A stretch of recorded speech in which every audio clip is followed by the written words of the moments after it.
said that the new world had been called into existence to redress the balance of the old.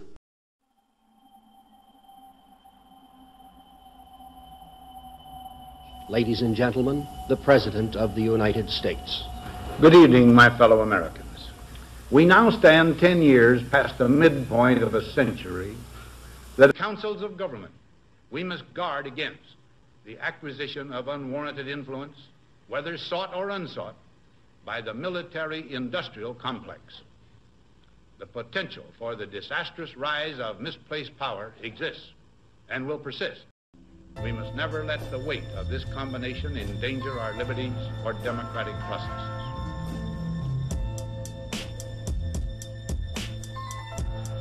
All these new challenges are bringing together about the biggest restructuring we have ever seen, not just of the global economy, but of the global order as a whole.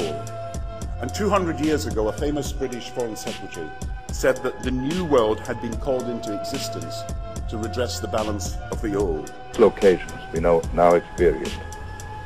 There also exists an extraordinary opportunity to form for the first time in history a truly global society, carried by the principle of interdependence.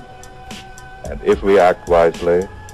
In 1990, another old world ended, dominated by the Cold War, and people talked then, in 1990, of a new world order. After 1989, President Bush said, and it's a phrase that I often use myself, that we needed a new world order. We have before us the opportunity to forge for ourselves and for future generations a new world order.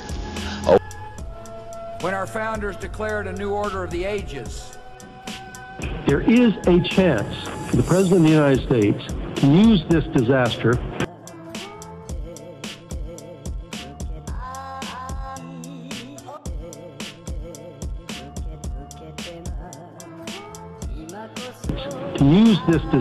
to carry out what his father, a phrase his father used, I think, only once. We have before us the opportunity to forge for ourselves and for future generations a new world order. To carry out what his father, a phrase his father used, I think, only once, and hasn't been used since, and that is a new world order. From everything that we see and do, what we experience in every day of our life is the sheer scale and speed and scope of globalization.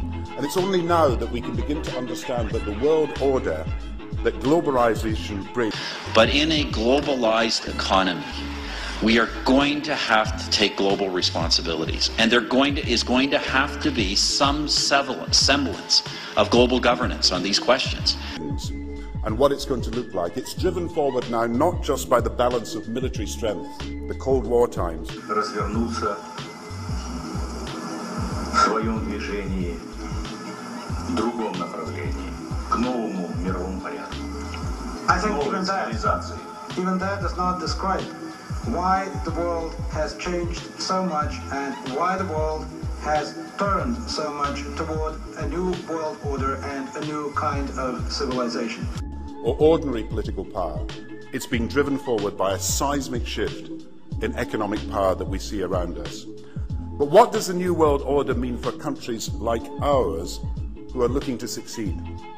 I suggest that the countries that are going to succeed are those that combine flexibility, free trade, open markets, with proper stewardship of the environment and investment in education, infrastructure and innovation. And the question for us is how we meet and master all these challenges to ensure that Britain enhances its competitiveness in the process and realizes what I believe is our destiny of success in this new world order.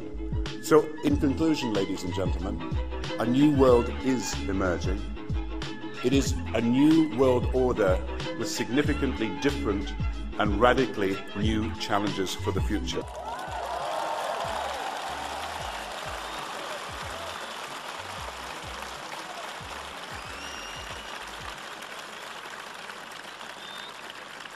In this new world,